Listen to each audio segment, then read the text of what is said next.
Hello, Michael. How you doing? Doing great, man. How are you? Doing so good. Hey, first off, congrats on your son. You just had a I newborn. did, yeah, on April 11th, so literally a month ago. It's Wow. it is a whirlwind of craziness, but yeah, it's my third. I have two other kids. I have an 8-year-old and a 5-year-old, and that's what I've been living and breathing for the past 30 days. It's been a lot of fun. Wow. And is the 1 month old easy baby, hard baby, or somewhere in To be between? determined. You don't know, like the first month for a kid, it's like it's always a blur because you don't sleep. They're crying. They're dealing with everything. But so far, just normal stuff. Nothing nothing out of the ordinary yet. Wonderful. Well, congrats again. That's a really special thing to have Yeah. happen, and appreciate you making time. I don't know how many cups of coffee you had to have to get through Oh this, but yeah, I'm on appreciate my you making second time. espresso, so that's pretty good for me today. So usually I'm averaging about 2 to 3 hours of sleep a night. So it's the espresso helps. Yeah, well, luckily you have that cool voice, so I wouldn't be able to tell if you're tired. You just sound cool. I try, Mark. It's I don't know. It's not that easy, but I try. So let's kick it off, Michael. If you could tell the audience a little bit about your background. Sure.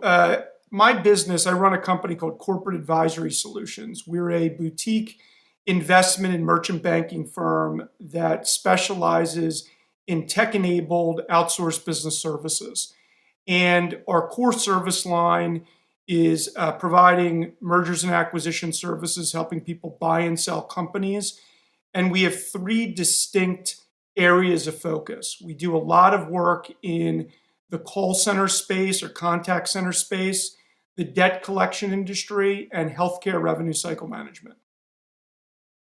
Awesome. So I was thinking that sets us up for a really cool topic for today's podcast, and it's all about contact center M&A. What makes different contact center operations more viable? What makes them less viable? When should you buy your competitors? Is technology something that just boosts your metrics, or is technology something that can give you a differentiation? All those sort of questions.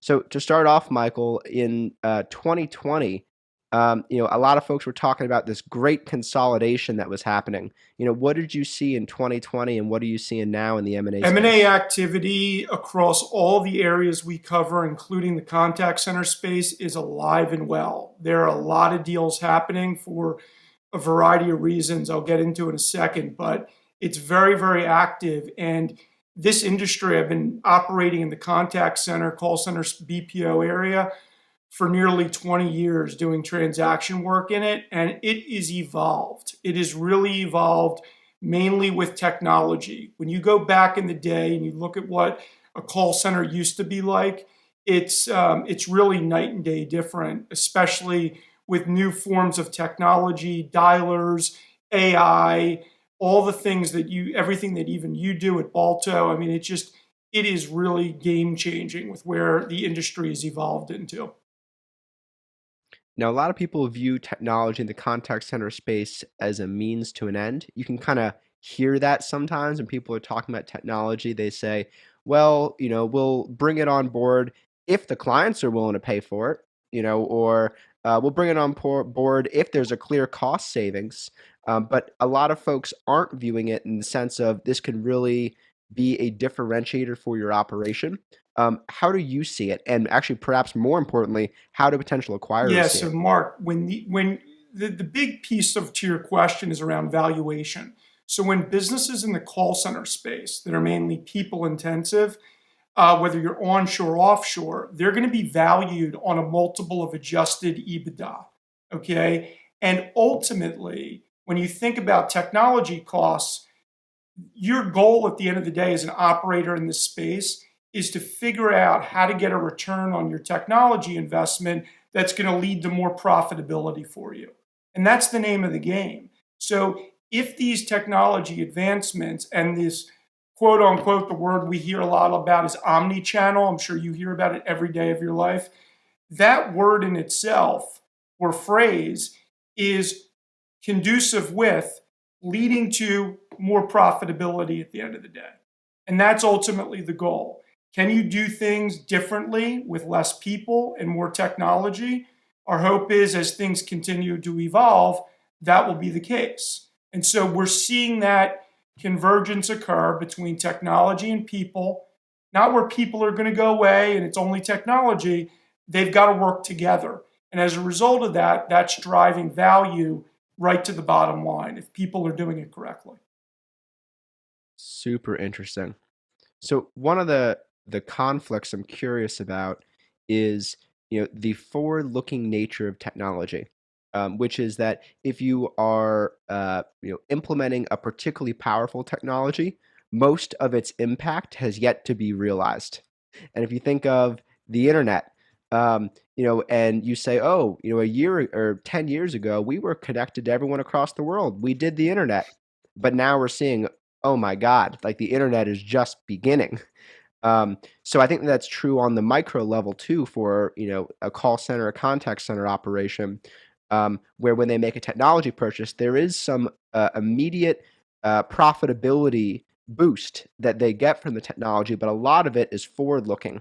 How does that manifest in the M&A space? So, like everything, right? Even a business like yours or others, you need to be able to, as a part of your plan when you're selling a business, whether it's to a private equity firm or to a strategic, is to lay out a forecast or a 3 to 5 year plan of how you see your financial performance evolving. And a lot of that, when you look and start looking under the covers, is around technology and around that technology, whether they are commercializing it or had developed it internally, or if they've gone out to the street and bought it off the shelf. Whatever it is, it's got to be built into the thought process around your financial performance. Because as much as a buyer is going to look back historically at your numbers, they need to understand the sustainability of your revenue and EBITDA and growth of your revenue and EBITDA. And I think, frankly, if you don't have the technology components there and modeled out correctly, you're going to leave a lot of money on the table. And so that's what we are focused on a lot when we're taking businesses out to the marketplace.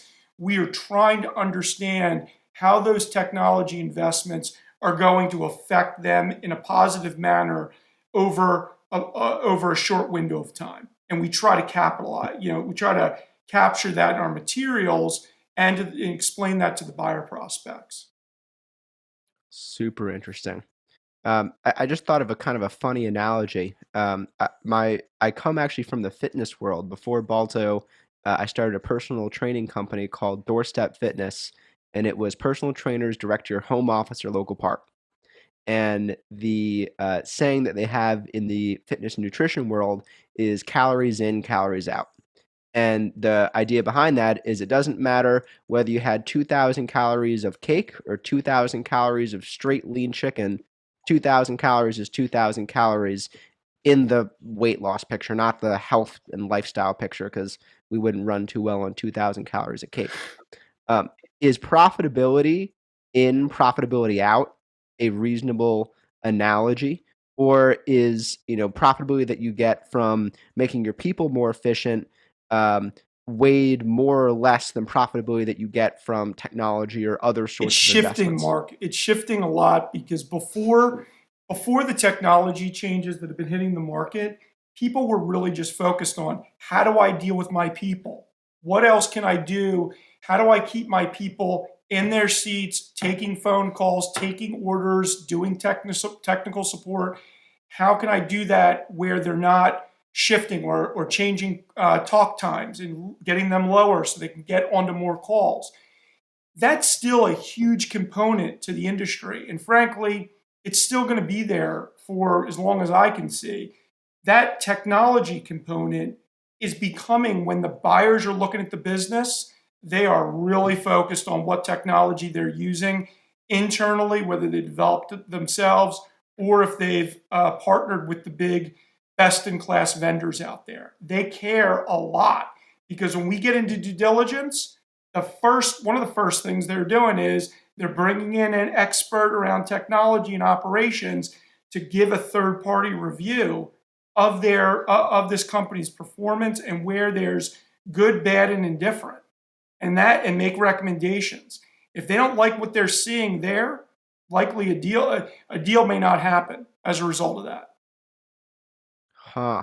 So I think you're saying that um, that just modern technology, things like very basic cloud technology and very basic CCaaS and just doing what the market has accepted or where implementing technologies where the market currently is, that is table stakes. Um, and that could be the thing that causes a deal to go through or not. Did I hear You you right got it, on that? Mark. And I think the other piece is, COVID opened up our eyes to the contact center world, right? Because remember, people work at home. There was only a few companies doing work at home, and now that market shifted, and now, frankly, everybody has got that capability. And that was a big differentiator a few years ago. People were like, work at home is so different; it needs to be valued differently. Well, now most of the companies out there got to work at home within 48 hours. What else is making you different, right? Is it the clients you service? Is it the specialty of your agents, or when you're ordering food and you're chatting with the person who's in India, is that the differentiator? Like, what is it that is makes you different than the rest of the other players that are, in a lot of buyers' mind, commoditized, Mark? And I'll tell you, we fight that battle a lot. Yeah. So one of the things that makes me think is what differentiators out there are really false differentiators where people say, "Oh, our differentiator is X," and you go, "Ah, come on, that's a commodity." Well, So, what are you so saying? Yeah. years ago, the model was, well, I'm servicing a large institution, or I'm servicing a big telco provider, and and it's great and all to have a on your PowerPoint sales deck a huge client that is well known to everybody in the world. But at the end of the day, if you're only generating a 5% margin on it, what is the point of doing it, right? So that Hmm. was a big thing for a while. Like, people were like, well, I've got all these huge clients. In the eyes of the buyer's like, do I even want those clients because the margins are so thin? So that's one. Another thing that comes up a lot where people are like, well, I really can't sell the business because I'm heavily concentrated with a large hospital or a large telco or a large fintech. It's absolutely not the case. You can, and that can be a huge value driver for a strategic because they really want to obtain a niche client or a niche service line that they have not perfected yet, onshore or offshore. So those are kinds of things that people always think is a negative, which we look at in our world as a positive. Hmm.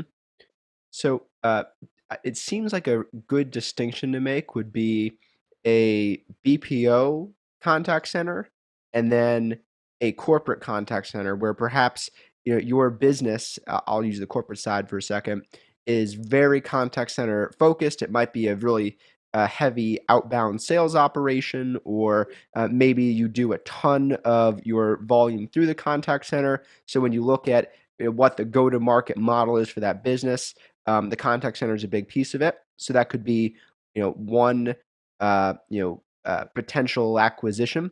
And then the second would be, a BPO that services this book of clients.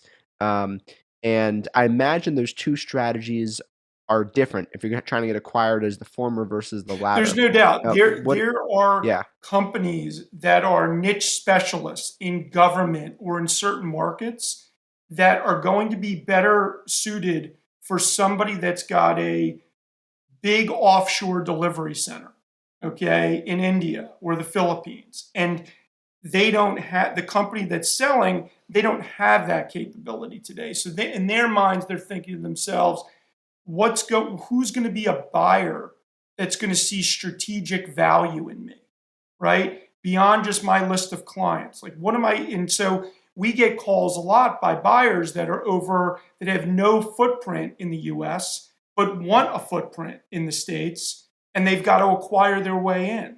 So you've got a lot of players that you'd say, that's crazy. What do you mean? Most of the big players have offshore and nearshore capability. You'd be surprised. There's a lot of players that are just domestically oriented. And a lot of that's by design because their clients want it that way. I know one BPO in the US that I think they were over 1,200 agents or so across multiple locations in the US, and they were bought by a international BPO. Again, for that exact purpose of trying to get a footprint in the US. And my understanding, just from the outside, without much information, is that they were really struggling to get profitability in their U.S. operations, and in one of the centers, they had one of their flagship clients leave, which made the entire center unprofitable, and they had to close that down. So, what does the almost like a mental checklist of red flags look like? Where when you're trying to think about whether to do this sort of deal, and you're trying to acquire a domestic footprint in the U.S., how you can evaluate whether that's going to actually achieve that aim or whether it could be a struggle. Location, location, location. If you've got a call center operation and you're just domestic and you're located in Manhattan, boy, that's going to be a bit of a difficult ride margin wise for somebody. Now, you can get some great economies of scale with having an offshore delivery platform. But ideally, though, are you going to really want to center there, or are you going to want to be in a second or third tiered city in the US, Nebraska, Omaha, Nebraska, wherever? Midwest tends to be a big location for many of them in order to get the better labor, the better costs, and to be able to recruit and bring on additional staff. Those are real reasons why you see such a big hub of companies or call center companies that are located in those areas for location and labor purposes. And that really, when it comes to the offshore player, they want to be in a lower cost environment. And so they're looking for that as a big item on their checklist.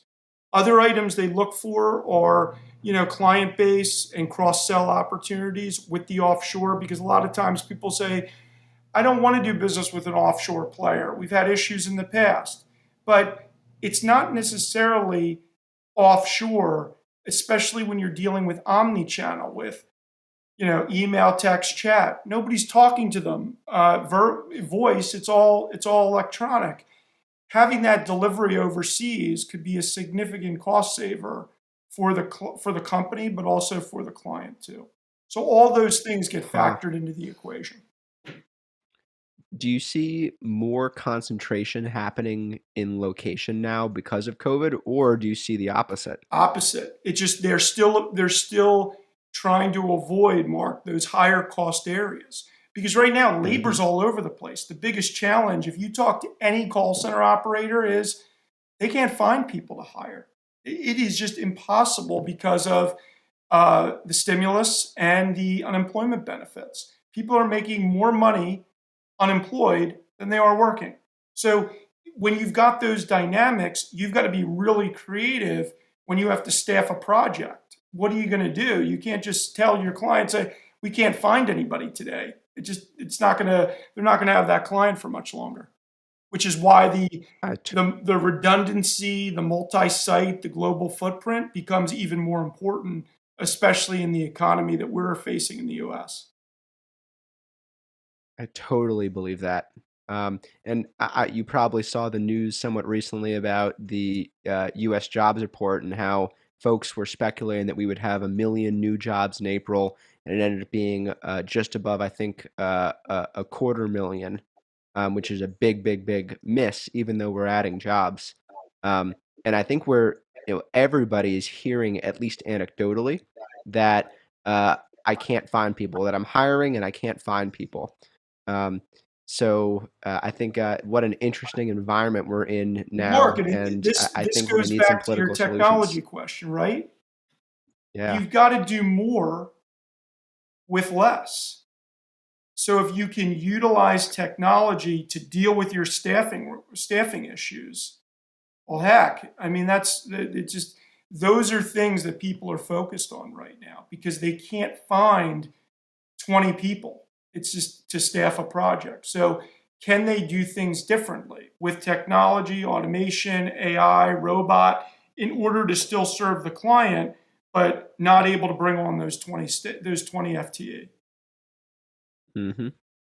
So if you are let's say some sort of BPO contact center operation, perhaps in the accounts receivable space or any other space, um, can you walk us through what your playbook looks like the I want to get acquired playbook? How do you start to set up your business to make yourself as attractive as possible? Yeah, great question. So, what we try to do is in our checklist, number one is we've got to figure out what is their secret sauce, what makes them different. Not every call center operation has their own culture, their own way of doing things, their own workflow. We're always trying to understand what makes them unique and different in the marketplace. And I always ask owners of that question when they say, look, I'm ready to sell. I try to understand and get out of them what makes them unique. Because once I can start figuring out what makes them unique, I can figure out who would buy them, what it looks like, all the other pieces tend to fall into play. The second piece that becomes really important is their financials. You'd be surprised that a lot of these companies that are in the lower middle market, their financial controls are not great.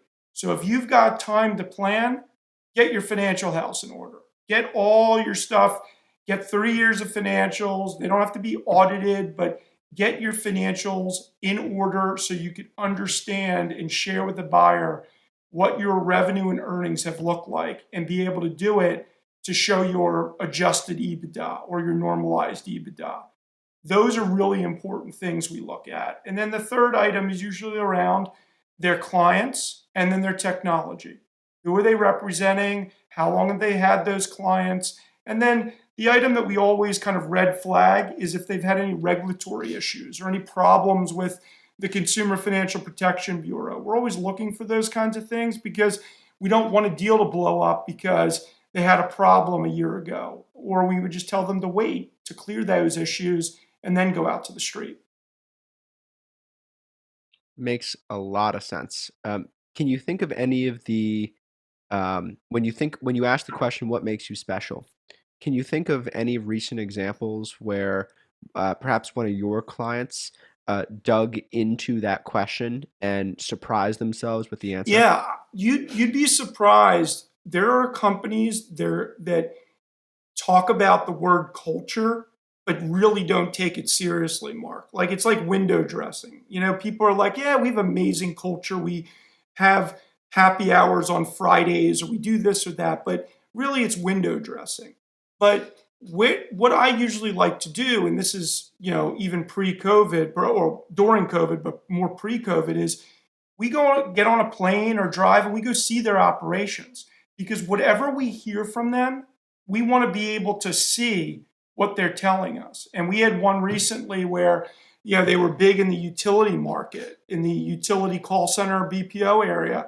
And I will just tell you, the one thing that really stood out to me was because I spoke to a couple of their managers, their tenure of staff was unbelievable. Their tenure was like north of 5 or 6 years for most of their mid-level people. And you don't that is usually a telling sign. If there is attrition beyond belief, there's usually some issue or something, you're just churning people. But if they've got long tenured staff, especially at the middle level, management level, that's usually in our mind a big selling point and stands out in our mind as a differentiator for the business because keeping people is the name of the game if you could do it and do it well. That's so interesting. It actually is a little counterintuitive because you hear so many stories about we had one culture, the acquirer had another, and then we got acquired, and then they decimated our culture. That was step number one. You hear so many stories like that, but I think you're saying that it could be a major selling point if you truly invest in it, and it also needs to flow through to the metrics. You can't say we have an amazing culture, but our people, come and Yeah, go Mark, that's what I'm like they saying. don't It's just care. like, or another example would be like one of the things that we always do when we go on these site visits to see these companies, and they tell us over the phone that their operations are spectacular, they're class A, but then when we show up, it's a complete mess, right? And you could just tell, and especially when you go into the call center, the actual call center facility, to see how they're treating their people, how big the cubes are, all those things matter. Because when we bring in a strategic buyer that doesn't view the world as cutthroat and that they actually look at their staff as human beings, those sometimes I feel like I'm the culture police. I'm always trying to figure out how to make sure I'm going to be able to marry the cultures up correctly, or there's no deal anyway. It's not going to be wasted. I'm going to waste my time. Mm-hmm. Do you ever recommend that when the strategic is visiting, dress the place up, or is that just like cheap and doesn't really They do do. anything? We always suggest that. But Yeah. if you're in a class B or a class C space, dressing it up to a class A is really, really difficult. But the key is to be honest and forthcoming about it, right? And say, look, this is what we are. We're not out there with with huge murals all over our call center facility like we're walking into a palace. We look at it differently, and here's how we approach that. Because we think about our culture and our environment this way. There's no right or wrong answer, but it's about how you communicate it to the buyer in order to explain to them what you are versus what you're not. Going on a fishing expedition where they tell you that there's something that they're not is a really big waste of time. So we always just try to say, look, transparency, let's just call it what it is and work with what we've got. Yeah, there's no worse feeling than arriving at an operation that you thought was one thing and being like, "What is this place?" That's right. And it isn't fun, whether it's onshore or offshore. I've seen everything in that regard. And so it's an important factor in the equation that a lot of people forget about, but we put it up at the top of the list. Now, if you were to flip the entire discussion and now start to look at it from the acquirer's side, um, what are some of the most important strategic goals that companies are setting in going and looking to acquire other companies, even potentially their competitors? Yeah, so it comes back to what we talked about earlier. Like, are they offshore? Are they onshore? What markets are they in? Are they in healthcare and they're looking to get into other markets like financial services? Like, where are they headed with their growth plan and how do they want to get there? We also really dig in on the buyer side of the equation because we're trying to figure out, yeah, they may want to buy something today, but is that going to change in a month? Or have they never acquired a company before? And there's nothing wrong with that, but going in eyes wide open to figuring out how real they are as a buyer and their financial capabilities is something that we focus on too when we're evaluating buyer prospects when we're representing the seller. Is we're looking at them trying to figure out, are they really what they say they are too? And does the cultures line up? Do they have a plan that makes sense? Are they simply going to close the operation down in the US and then move everything to India? What is their agenda? And we try to figure that out as quickly as we can for the benefit of our client, but also for the buyer so we don't waste time.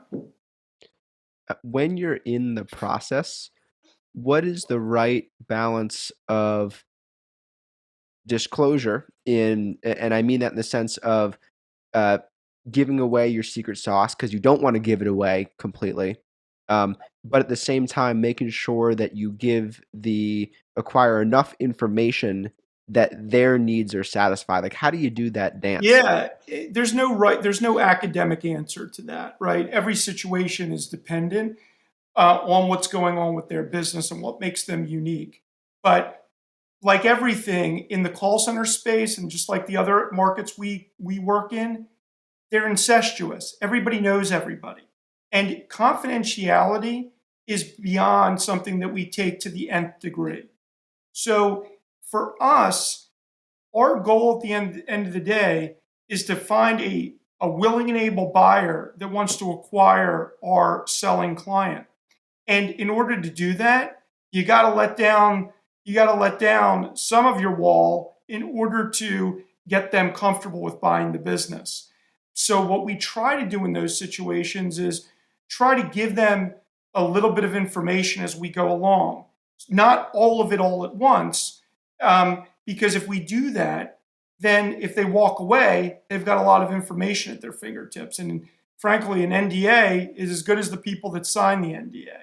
So we take that very seriously. So in our materials, as an example, Mark, we don't put client names in there. We don't even put executive names in our materials intentionally because we don't want the materials to be gotten by a competitor and then used against them at some point in the future. Great point. It almost reminds me of the strategy that top intelligence agencies use, where they don't give the full information to any individual. They just break up little components and give it to multiple individuals, so no one has the full Think puzzle. about it like an executive summary versus a 100-page confidential information memorandum. There's ways to present a company without giving away the farm right out of the gate to hmm everybody.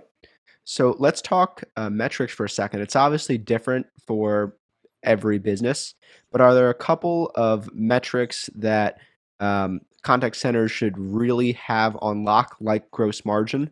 And then, Gross yeah, margin, turnover rate, EBIT, their percentage of their payroll expense, to see how their payroll expense measures up if for their total operating expenses, because payroll is their biggest cost.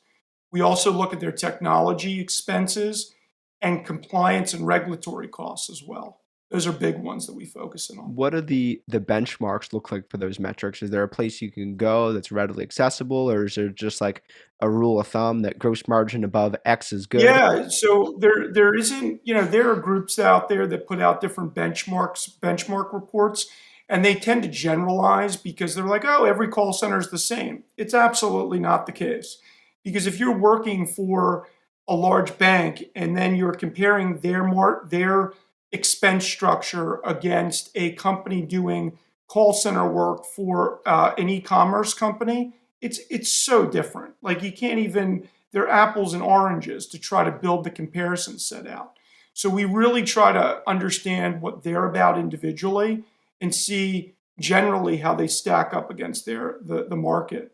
But when you think about it, a good, well-run call center business should be able to throw off 15 to 20% plus EBITDA margins. If they're well below that, or if they're generating 5%, it usually means that their client fee rates are very, very low and their work standards are very difficult to manage hmm to. It seems like if that's the case, you're in a pretty tough spot, because if your rates are low, you have to raise your rates.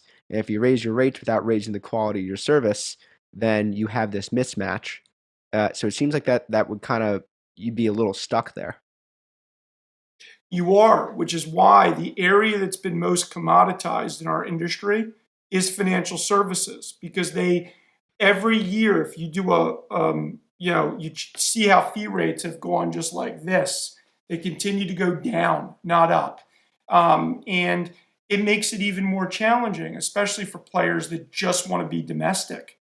If they don't have offshore or nearshore, could you imagine how they're basically, why even take the client on in the first place? So you've got those dynamics to contend with in terms of the operating benchmarks that these companies are fighting through every day. So what do you do there?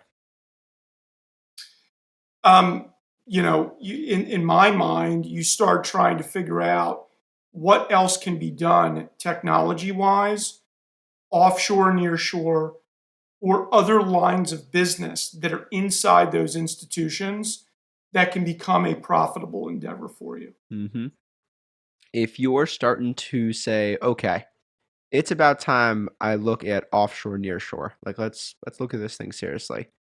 How do you make sure that you are expanding your operation in the right way versus getting yourself into a pickle? First thing we try to tell folks is understand from your existing client base what they're comfortable with. The last thing you want to do is start going and searching for a facility in Guatemala, and they're like, no, you can't move the business to Guatemala. You've wasted a lot of time and effort. So find out from your clients what their comfort zones are with business being operated, or your prospects. That is usually the first place, because if they tell you that, well, we're already going to South America, so we're comfortable with that. If your site's in Colombia or Brazil or wherever, that would be fine. And that usually will help drive where and how they set up an operation. Hmm. I was talking to someone just the other day. In fact, it might have been today. Time goes by fast. Today about the changing comfort level in outsourcing to India, and how India has had its ups and downs and appears to be in an up period again, specifically for work where the representative is supposed to be perhaps a little bit more persuasive and a little bit more hands-on with the customer, which is a really cool trend. Are you noticing other trends like that in terms of comfort level, where clients are more or less comfortable with certain geographies? There's no doubt. And a lot of that, though, Mark, a lot of the comfort zone, if you look at pre COVID, it really wasn't necessarily there. But COVID's changed that. People want to work with companies, especially the big institutions or the Fortune 500. They want them to have global delivery capability for these reasons, like because of pandemics or emergencies or whatever it may be. So they are really, really focused on global delivery. And places like India, which have had challenges with voice, have been shifting into other communication channels like chat, in other areas. A lot of the delivery is being handled there, or with email and text communications. It's not happening in the US, but it's happening over in India or the Philippines. So yeah, we're hearing that a lot. And how about the education level of the agents? And I've heard two perspectives. One says you can find educated agents anywhere in the world, and often the quality of talent is fantastic. So why settle? And the other perspective I've heard is that the whole point of the contact center is that it's a little bit of trial by fire. So, who cares if you've had an undergraduate degree, as long as you're willing to be a good communicator and adaptable and coachable. So, what are you seeing there? I don't think there's one shoe that fits all, or whatever the analogy. I feel like every center has, and depending on what the workflow is, there's a type of person that fits that type of workflow. I don't think it's one person or one country that fits every scenario correctly. Years ago, I sold a business in Utah that was a direct response business. And actually, half the staff were mothers working at home, taking in sales leads from commercials that you would see late at night, selling everything from ShamWows to whatever else. And they were phenomenal at taking those inbound calls and converting them. Could you get that same expertise and capability in India or the Philippines? I don't know, but this company did a phenomenal job of interviewing, hiring, and training and retraining these people that were in Utah, and they were rock stars at it, and their margins spoke for themselves. How cool is that? And that goes back to what we were talking about earlier about culture. That company had to have had a really distinctive culture. Awesome culture. Their culture was bar none one of the best I've ever seen. That's so cool. Yeah, I've heard there's a a appointment setting company that I really respect on the East Coast, and they started out, and their whole thing was we hire only veterans. It was all veterans, and you can imagine what kind of culture you build there if everybody is able to rally around their previous military service and has some expectations for Yep. discipline and country and community. Um, so maybe there's a big opportunity in just. I guess I could also see the flip side of that, but I was going to say maybe there's a big opportunity in hiring a lot of very similar people. But of course, the flip side of that is, well, then you have no diversity and you kind of have a narrow perspective. Yeah, so again, I don't think there's a right or wrong. I think it's you've got to look at where you're located, the type of business that you're managing through your center to figure out what is appropriate for you. And I think that's a huge selling point when you go to sell the company down the line and they say you've you've developed a really unique culture, workflow, and expertise that is very difficult for somebody else to just jump into organically, which is why they've got to buy their way in. Where do you think the M&A market is heading broadly for contact centers right now?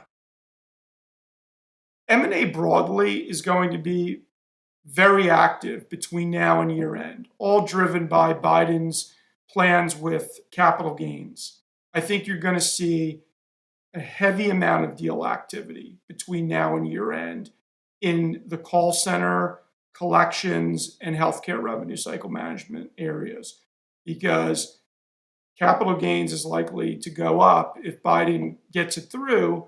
In the it could be 42, 43% all in. Right now we're in the 20s.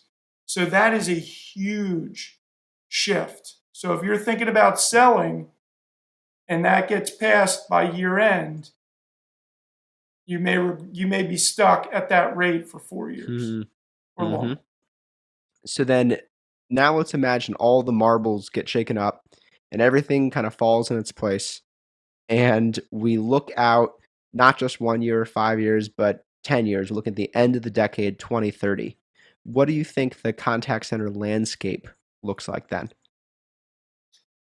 I've thought about it. I've written about it. I really think people have this view that it's only going to be a robot, and as much as I think it will look very much like that, there will still be human intervention that is needed in some form or capacity inside of these companies.